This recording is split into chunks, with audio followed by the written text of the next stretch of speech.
Welcome to Brain Vision. So here, to maintain a constant speed, angular speed, we will require a torque of the motor to oppose the frictional torque.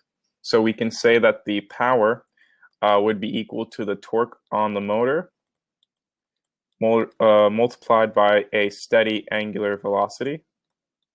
We can say that this is going to be equal to the negative torque of friction multiplied by, again, the angular steady velocity. So we can say that the torque of friction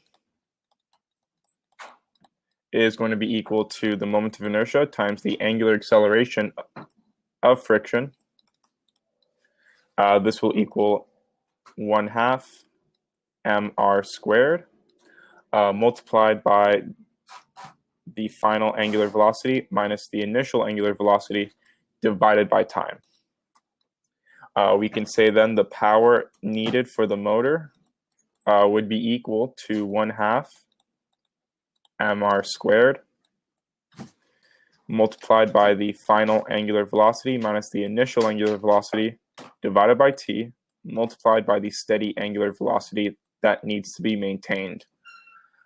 We can then solve essentially and say that if the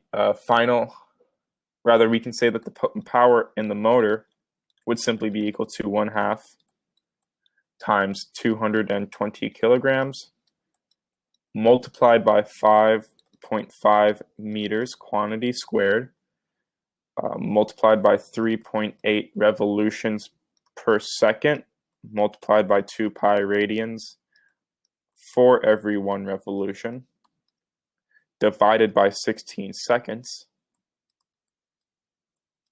We find that the power in the motor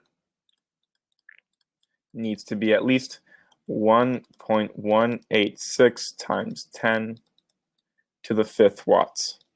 Now we want it in horsepower, so the power in the motor would be again 1.186 times 10 to the 5th watts. We're going to multiply this by 1 horsepower for every 746 watts.